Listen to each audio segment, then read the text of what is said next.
episode, we're going to give you a deeper, in-depth look at something that you, I'm sure, have never seen or may have heard something about, but really didn't know exactly what it was. I'm going to show you exactly why and how the value is attributed to custom jewelry because of the difficulty in some of the techniques involved.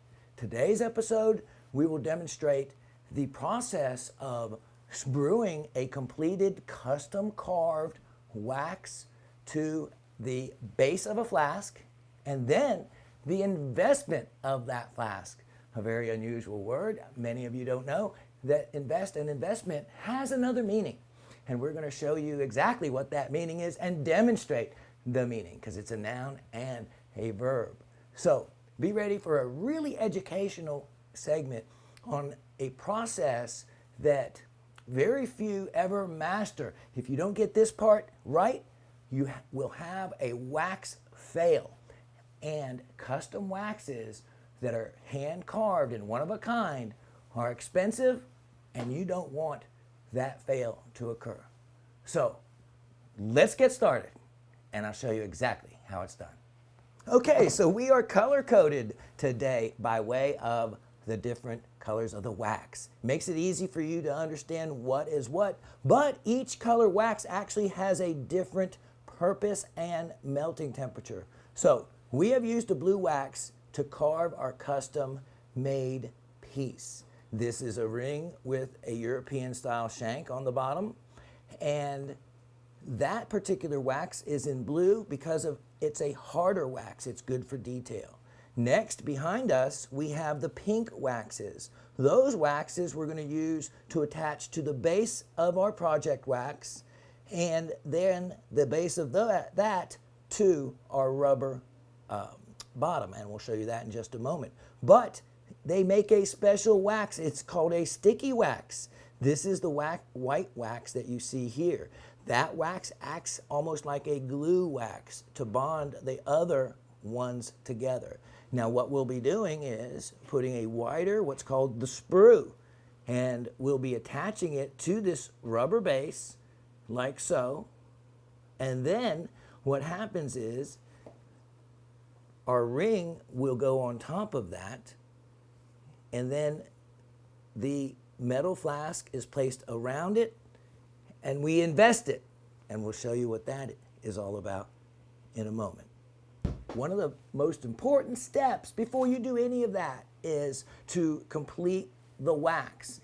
And by that I mean actually polish it. There's various solvents made that after you have the little fine files, it does leave the little file marks. Well, they make different solvents that actually will cause the surface of that wax to flow, so to speak, a finer finish.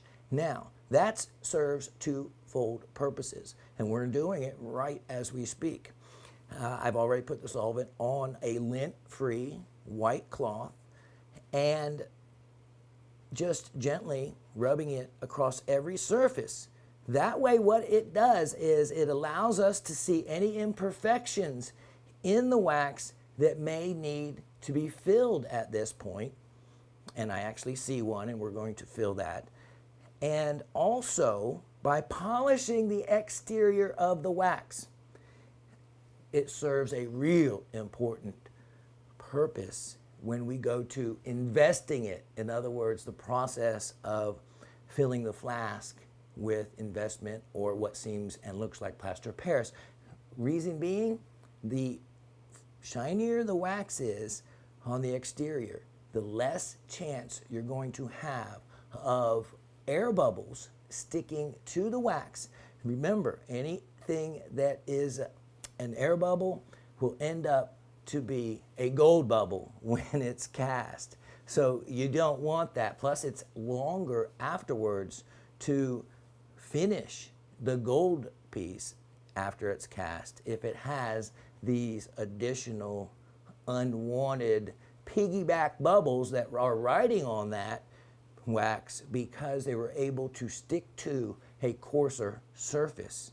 Shiny surface, it's easy for the air to flow off, and we'll get to that part in a moment. All right, so I've gone over the exterior. I can do, and also will, the interior, because what can happen is the bubbles will get trapped up underneath the inside of the wax. And everything is weighed and calculated for the amount of gold you need to use. If you have additional bubbles, that's additional gold that you didn't figure on needing, and you can get an incomplete cast. See, all these things are what a goldsmith and a custom wax designer has to take into account and factor. There's much more to it than what may first appear, because many opportunities are presented to have complete failure. And remember, these are one-of-a-kind waxes that are hand carved or machine carved. And let me tell you, the machine carved ones, that machine alone is over $40,000. So the wax is just as expensive either way, and that wax is gone. It is lost if you have a fail. You have to start all over. So you want to minimize any opportunity for that to occur. So we have the scales out. We have our wax. I have zeroed them out. We put it in the center of the scales, and we have our reading. It is approximately, because scales wavering a little bit, 2 grams in the wax. Now, let me tell you why that becomes so important. I'll go put the scales away, and then I'll let you know. We weigh the wax because there is a magic number that is a multiple of that weight that tells us what it's going to weigh in the gold. Isn't that cool? The factor is roughly around 14.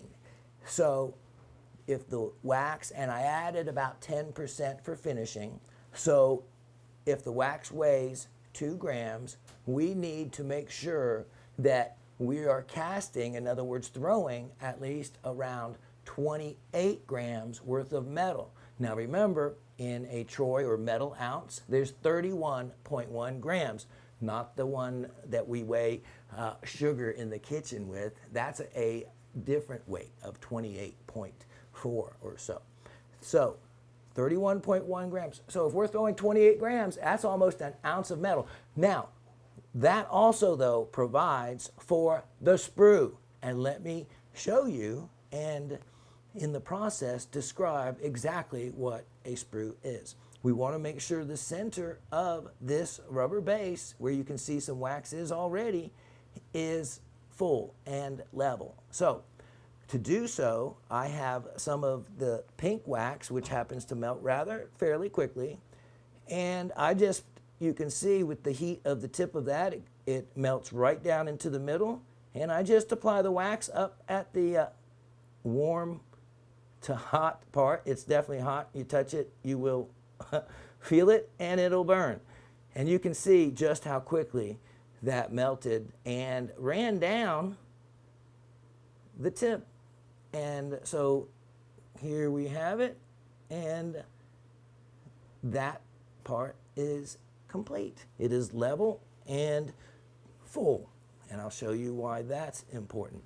Okay, next, what we're going to do is we are going to attach what's called a sprue to the ring. Now, depending on the type and style of the ring, there are many methods, and every goldsmith has his own reasons for doing it his way. But I have decades of experience in this, and sometimes less is more. Some people will put multiple what we call sprues or vents. That's additional wires to let the air have somewhere to go. But the investment is actually designed for air to pass through it. That's not always necessary unless you're doing a filigree piece. With this ring, it's going to be in my decision as to how it's done. And I see the best way, in my opinion, for a single attachment, which is all I think it needs. We're going to attach it to the shoulder of the ring. Right down here, what I call the shoulder, part of the squared off bottom of the shank. What you don't want is the molten gold to hit a flat wall, so to speak, to where it has to go right or left at a 90-degree angle. So by placing it here, you can see when that gold enters, it will flow off at about a 45-degree angle to both sides of the ring. That's the way you want to sprue it. So let's go ahead and attach this to the rubber model. Then we'll attach the ring to the sprue. It could be done either way, but I choose to do it in this fashion. This is where we use our sticky wax, and we'll just place it right next to the base, and I go ahead and get a nice big old blob of it. I put it on the pink wax to start with, and I'm very generous.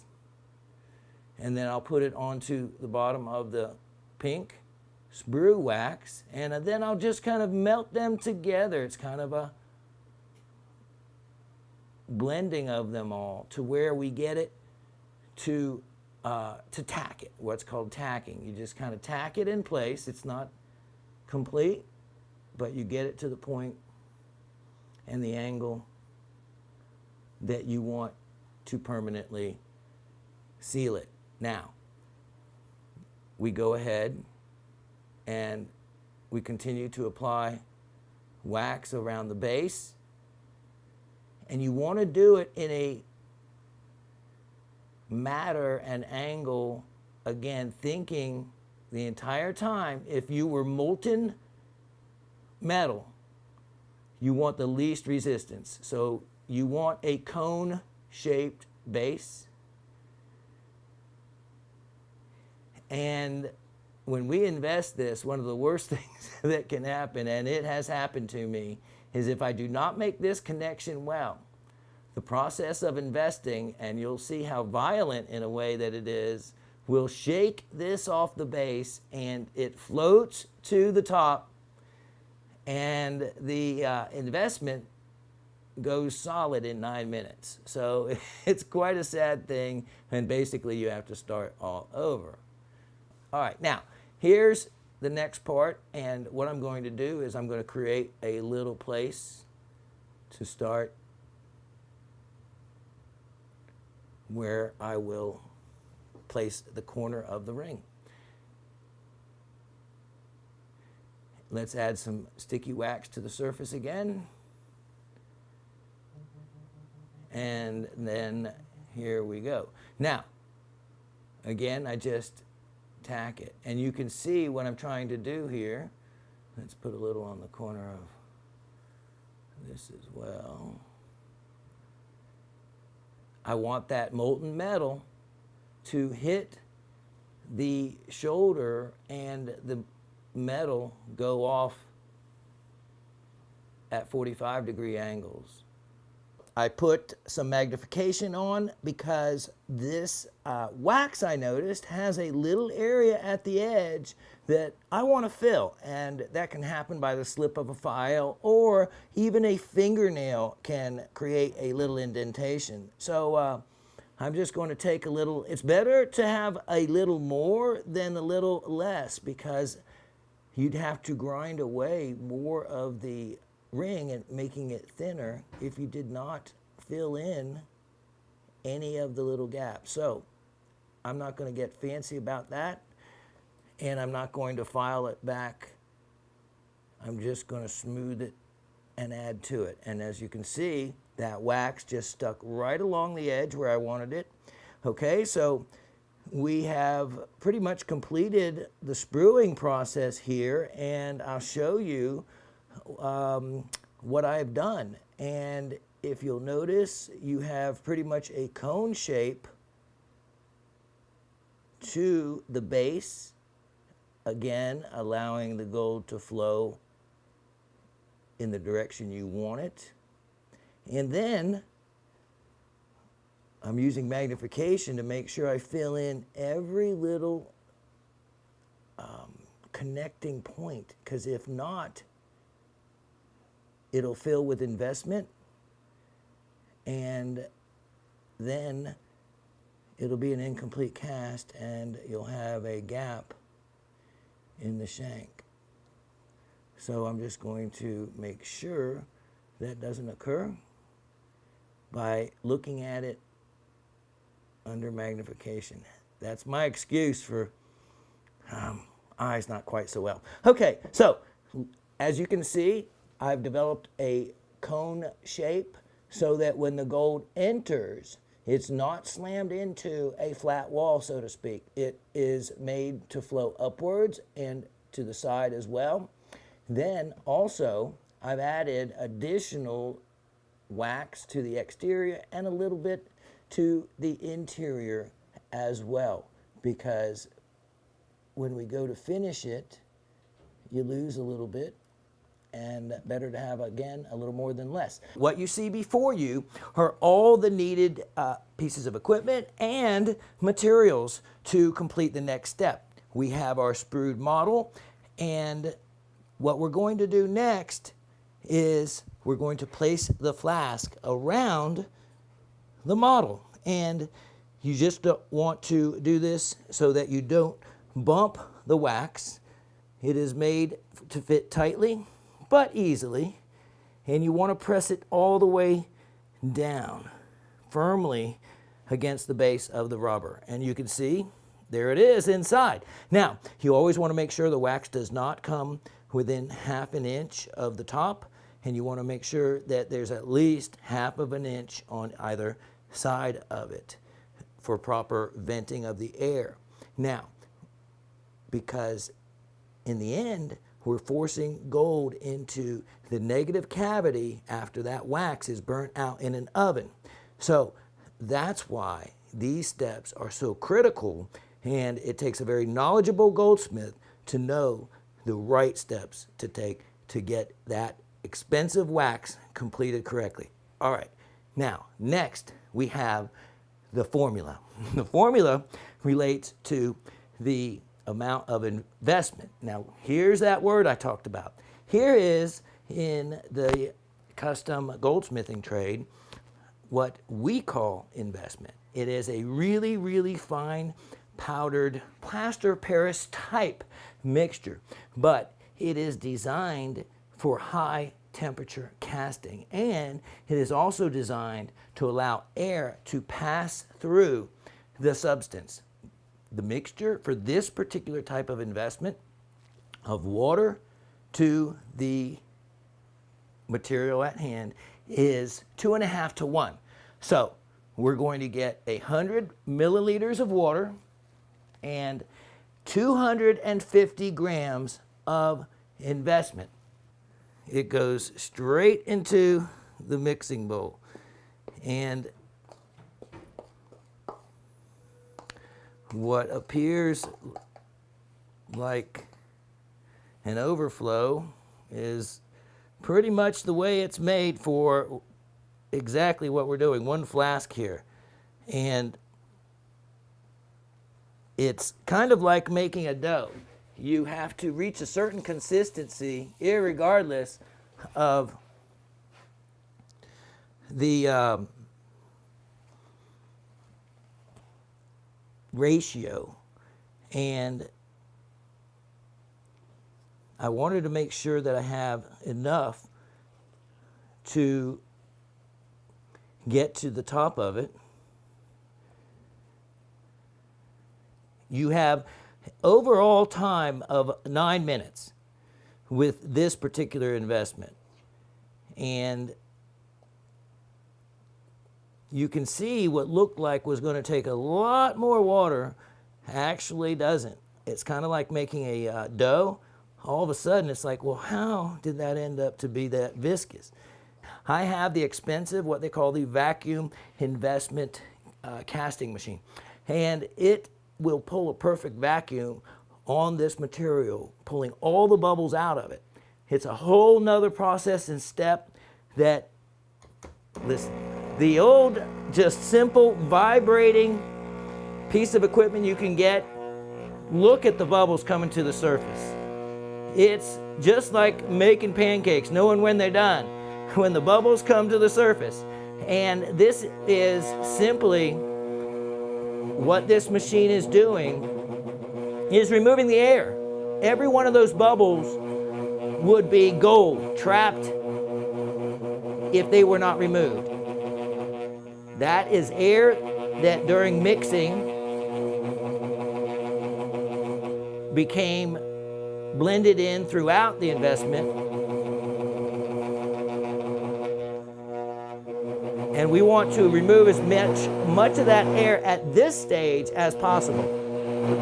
This is only the first time we're going to do this. There's another one. Now, as you can see, when bubbles quit kind of popping up to the surface, you want to make sure it's all mixed. Then you've pretty much achieved what your goal is at this stage. This is where I am going to pour now the investment. First, you apply it, and a lot of people will kind of just paint it on with a toothbrush, but I can just dribble it on. You dribble it over the ring or paint it on because that breaks the surface tension. That makes sure and lessens the chances of bubbles sticking to the surface. All right, we do that portion. And now we're going to hopefully have enough in the mixing bowl to fill the flask. So we'll pour it at an angle to start, keeping it away from the ring. You don't want that additional weight to hit the top of the ring. And you align the direction of the opening of the ring to where you can rock this liquid back and forth through it. Again, it's all about lessening the chances of bubbles. We're not done. That clock is still ticking, remember, but I don't use a watch, I don't use a timer. I suggest that you do. I've just done this long enough. I know what pace that I can go at and complete all the steps in time. Now this is the step that hopefully we sprued it well enough, because if not, this is when that sprue, the wax, your model, can break free from the base and float to the top while your material is hardening. Oh, how horrid that is. All right, now I only have it on low to start. You can see the size bubbles coming already to the surface. That is additional air that we're releasing. Again, a vacuum investment unit will pull that air out. But again, it's a lot of money and it takes up a lot of space. And I have actually 2 of them. And guess what? For single projects like this, I don't use it. I don't use it. This is effective enough, and maybe I'll get one little bubble, and versus getting out all that equipment and that whole other process, you know, not time efficient for me. Now, if I'm doing a big tree, a big sprue, multiple items, then yes, that's something I might do. Now, I don't want to get too violent here because it does increase the risk of that floating to the top. You can see it's still quite viscous, but believe me, when it starts setting up, it goes really, really quickly. All right, I see very few bubbles coming to the surface. I've made sure that I've lightly shaken it in every direction. That allows the investment to get totally underneath and in between and push the bubbles out from the underside of that ring. And that is that. The next stage, which is taking the bottom off that flask, and